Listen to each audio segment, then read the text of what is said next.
Bonjour à toutes et à tous. Savez-vous que 50% de l'oxygène qui nous entoure est produit par les microalgues, ce qui font d'elles une importance exceptionnelle dans nos écosystèmes. Mais quels sont les enjeux d'étudier les microalgues en Nouvelle-Calédonie? C'est ce à quoi mon sujet va tenter de répondre en partie, en étudiant l'écophysiologie, qui est le fonctionnement, et le métabolome, l'ensemble des molécules de microalgues côtières en Nouvelle-Calédonie, et particulièrement en étudiant la contrainte en éléments traces métalliques. En effet, la Nouvelle-Calédonie se situe dans un contexte environnemental particulier, puisque un tiers des sols sont des sols ultramafiques, des sols riches en éléments traces métalliques. Ces éléments traces métalliques se retrouvent ensuite dans les eaux côtières suite aux pressions naturelles telles que les pluies et l'érosion, et peuvent être accentuées par les pressions humaines telles que l'activité humaine ou l'urbanisation. Une fois dans ces océans, ces éléments traces métalliques sont des micronutriments essentiels aux microalgues pour leur développement, mais peuvent être toxiques à plus grande concentration. Les microalgues, elles, quant à elles, sont à la base de la chaîne alimentaire marine et peuvent accumuler les métaux et également les transférer au niveau supérieur de la chaîne alimentaire. L'objectif principal de ma thèse est donc de mieux comprendre l'impact de ces métaux sur les microalgues et pourquoi pas répondre à des besoins de valorisation dans les filières de l'économie bleue, telles que les filières aquacoles ou en biotechnologie. Pour cela, j'effectue deux approches. L'approche de l'écophysiologie, qui est l'étude du fonctionnement mécanique, biochimique, physique des microalgues face au stress métallique, en étudiant le développement et la croissance des microalgues, l'efficacité de la photosynthèse, la capacité de bioaccumulation, de bioabsorption et le stress oxydatif. D'autre part, j'étudie la métabolomique, donc la production de molécules, que ce soit qualitative ou quantitative, en réponse à ce stress métallique. Donc pour cela, je vais étudier le contenu pigmentaire, les acides gras, la production de toxines et d'antioxydants, et également d'autres métabolites spécifiques. Avant de débuter l'étude, l'espèce que j'ai étudiée a été identifiée. Il s'agit d'une Heterocapsa boayensis. J'ai réalisé le profil pigmentaire de cette algue afin de confirmer son identification, qui est caractéristique du genre Heterocapsa. Selon la littérature, cette espèce a été associée à des mortalités de crevettes dans des bassins d'élevage et possède également une toxicité due à son activité hémolytique sur les rotifères, qui sont du zooplancton. Pour débuter l'étude, j'ai tout d'abord tenté de déterminer les concentrations en fer et en nickel pouvant induire un stress à mes algues, mais sans engendrer la mort des cellules.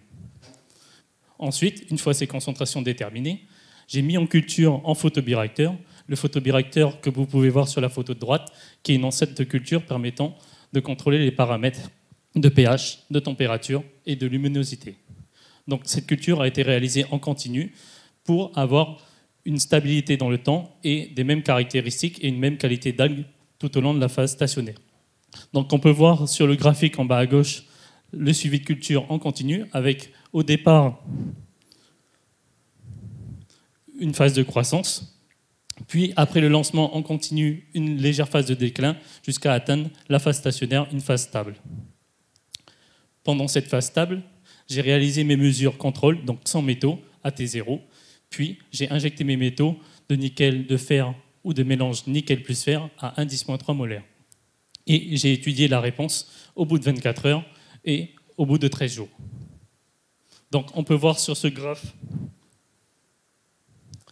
qu'on n'a pas d'effet du nickel ou du mélange nickel plus fer sur la croissance de la culture. En revanche, on remarque en rouge un déclin de la culture en présence de fer. Ensuite, je me suis intéressé au fonctionnement des photosystèmes, donc à l'efficacité de la photosynthèse. Comment? En utilisant la technique de fluorimétrie PAM, qui se mesure grâce au fluorimètre qu'on peut voir sur la photo de droite. Donc, comment est-ce que cela fonctionne? Lorsque la chlorophylle A est excitée par la lumière, on va avoir trois voies interdépendantes d'utilisation de cette lumière, soit sous forme de chaleur, soit sous forme de fluorescence, ou la photosynthèse. Donc le fluorimètre, il mesure la fluorescence, et lorsque on va avoir des informations sur la fluorescence. On aura également les informations sur la dissipation sous forme de chaleur ou l'utilisation dans la photosynthèse, puisque ces voies sont interdépendantes. Donc c'est une méthode rapide et non invasive permettant de mesurer la fluorescence de la chlorophylle A et d'être un bon indicateur de l'état de santé du photosystème.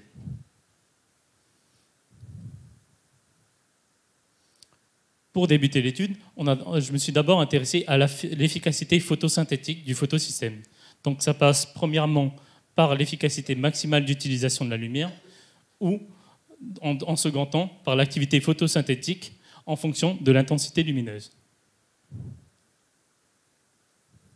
Donc, concernant l'efficacité maximale d'utilisation de la lumière, cela correspond à un proxy de l'état de santé du photosystème 2, et c'est le rapport entre la fluorescence variable et maximale qu'on peut voir sur l'axe des ordonnées à gauche et que j'ai en fonction de mes conditions en métaux au cours du temps. Donc on peut observer qu'il n'y a pas d'effet du nickel sur cette efficacité maximale d'utilisation de la lumière. En revanche, on voit un effet en présence de fer, et notamment une diminution de 25% en présence de fer unique. Mais on voit également qu'il n'y a pas d'effet synergique entre le nickel et le fer dans le mélange. Ensuite, on s'intéresse aux rapid light curves, qui sont le proxy de l'activité photosynthétique en fonction de l'intensité lumineuse. Donc on trace ces rapid light curves qui sont le taux de transport des électrons, taux de transport relatif, en fonction de l'intensité lumineuse.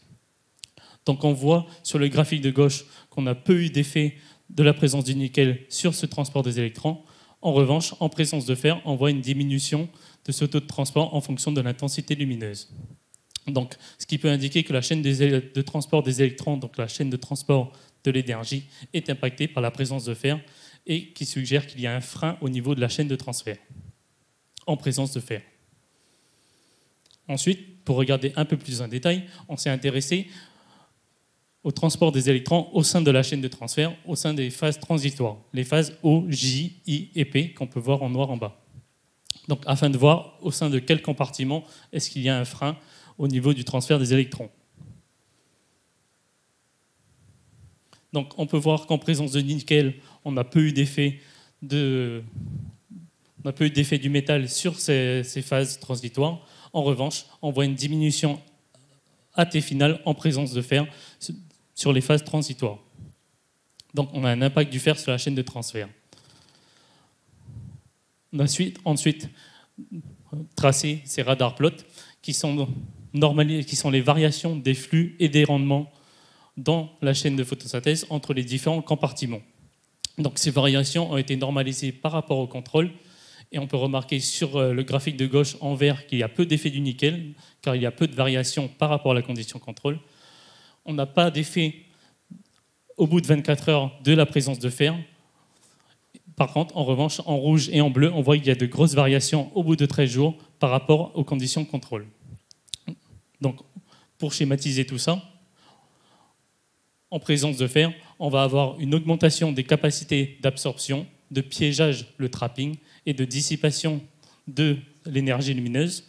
En revanche, on va avoir une diminution du rendement des transferts des électrons dans les différents compartiments, en rouge et en pointillé. Donc, ce qu'on peut retenir, c'est qu'on a un effet du fer, mais pas d'effet du nickel sur le fonctionnement des photosystèmes. Mais il faut également retenir qu'on a une survie des cellules à la fin de l'expérience, puisqu'on a toujours une activité photosynthétique, même en présence de fer. Donc l'algue, elle est plutôt tolérante à de fortes concentrations en nickel, mais quand même impactée par les fortes concentrations en fer.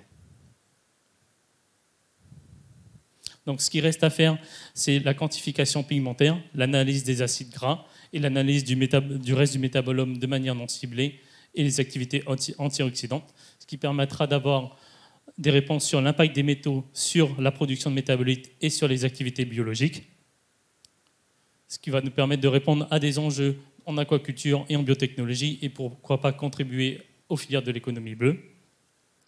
Et il reste également à faire la mesure des éléments traces métalliques dans la biomasse afin de mieux comprendre les capacités de bioaccumulation et de bioabsorption qui pourra répondre à des enjeux en santé publique s'il y a transfert de ces métaux le long de la chaîne alimentaire.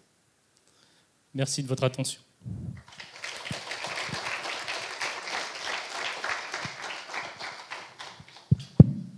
Bien. Là, on sent que la science est un peu durcie quand même.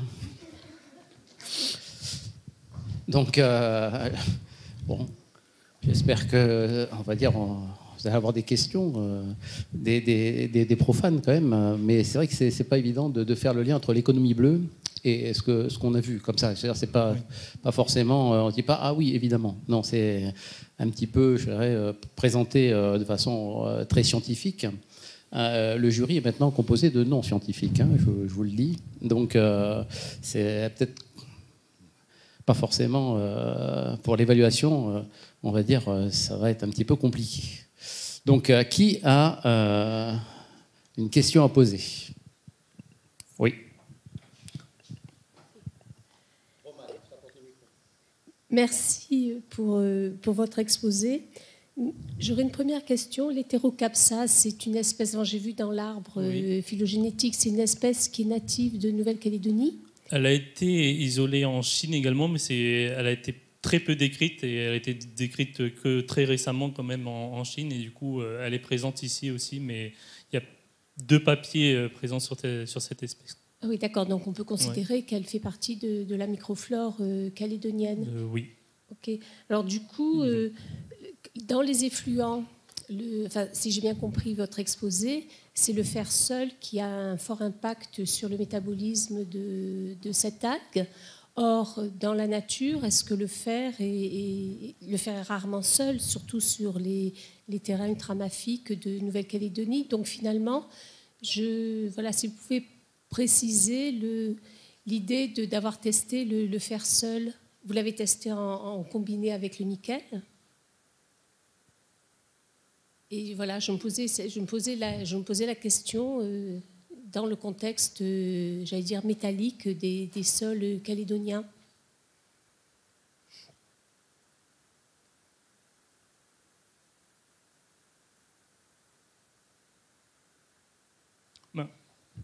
Par exemple, sur ce graphique, on voit qu'on a quand même un effet du fer avec le nickel. Mais le choix d'avoir testé le fer seul, c'est pour voir vraiment l'effet spécifique par rapport au fer aussi au sein des algues. Après, oui, dans la nature, on n'a pas le fer uniquement seul. Par contre, ici, on est vraiment à des doses 1000 fois supérieures par rapport à ce qui se fait dans la nature.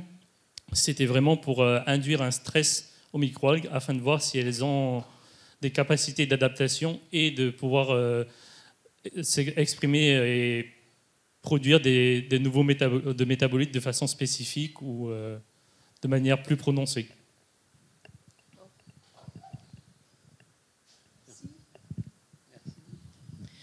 Oui, donc désolé, une question de béotien, mais du coup, quand vous dites qu'il n'y a pas d'effet synergique entre nickel et fer, ça veut dire pas d'effet où nickel et fer auraient un effet qui se renforce et ferait souffrir la plante. Parce qu'on pourrait penser qu'il pourrait y avoir une synergie vertueuse, quoi. Il pourrait y avoir une synergie qui ferait moins souffrir, peut-être. Mais non, vous, là quand vous parlez de ça, c'est une synergie du coup, qui ferait plus souffrir la plante, c'est ça? On n'a pas d'effet 2 fois plus élevé en mélange qu'en fer unique. Par contre, il faut savoir que dans la condition en mélange, on est à indice moins tramolaire, mais des 2.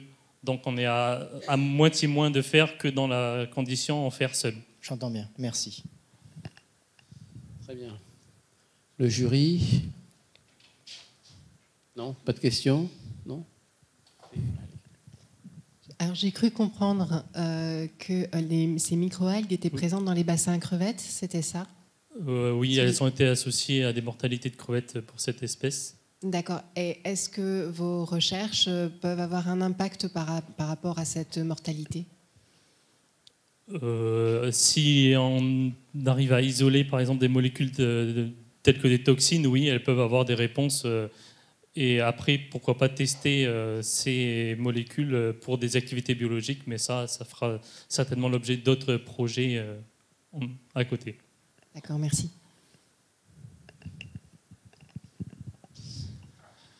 Oui, j'avais une question donc, sur le résumé et ce que vous aviez dit en introduction. Effectivement, vous évoquez la valorisation de vos travaux par notamment l'identification de molécules d'intérêt, que ce soit sur compléments alimentaires, cosmétiques ou autres. Comme l'a dit Jean-Marc, on n'y est pas tout à fait en termes de présentation et d'avancement dans les travaux. Vous avez un ordre d'idée, vous, des délais que vous pensez qu'il faudra pour arriver justement à ce stade d'évolution dans les travaux? Alors, sur cette même algue, il est prévu de finir les travaux d'analyse moléculaire cette année. Et après, je travaille également sur une deuxième algue qui a peut-être plus d'intérêt, par exemple, en nutrition animale, car elle se fait déjà, elle est déjà étudiée ailleurs pour cette valorisation en nutrition animale, pour sa richesse en protéines ou en acides gras notamment. Et donc, comme délai? D'ici l'année prochaine, on aura les études sur la deuxième algue, oui. Et... On se retrouve l'an prochain, alors. C'est ça? Merci. Merci. Merci. Donc, une question d'une doctorante.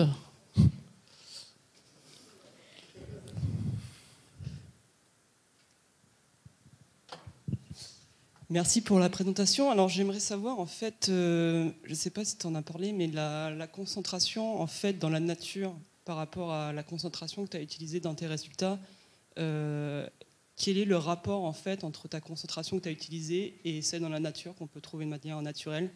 Et surtout, à partir de quand elle meurt en fait à quelle concentration vos cellules commencent à mourir en fait, et est-ce qu'on peut trouver ça dans des conditions en fait où on pourrait totalement tuer tout l'écosystème? À partir de quelle concentration en fait? Alors ma concentration que j'ai utilisée, elle est 1000 fois supérieure à ce qui se trouve dans la nature. Donc comme je l'ai dit, c'était pour induire un stress aux microalgues et voir quel était le maximum.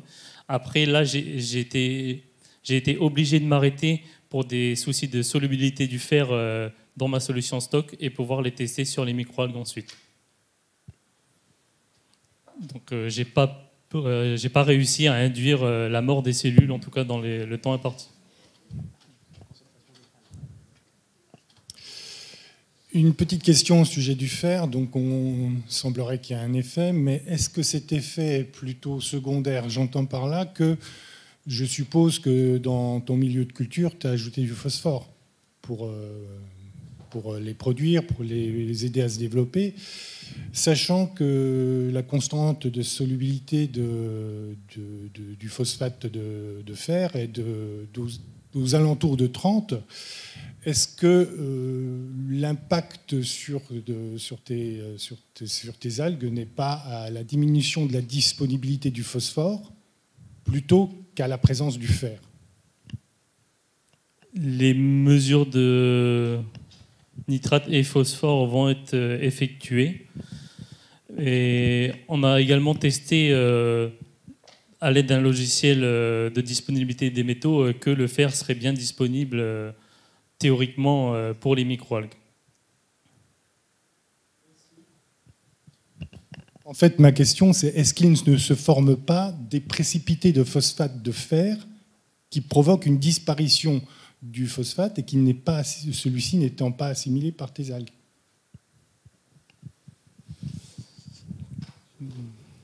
Bien. La question, c'est une bonne question. Merci de me l'avoir posée. Merci, mais je pense que je ne vais pas faire de conclusion si je n'ai pas les réponses exactes. Donc, un mot, monsieur le directeur de thèse, ou pas? Un mot? Pour la concentration. Pour les concentrations supérieures à celles testées, oui, il y a une précipitation. Mais a priori, théoriquement, comme a répondu Vincent, il serait disponible, effectivement. Mais c'est encore à vérifier. Mais a priori, oui, le phosphore est disponible aux concentrations de l'expérience.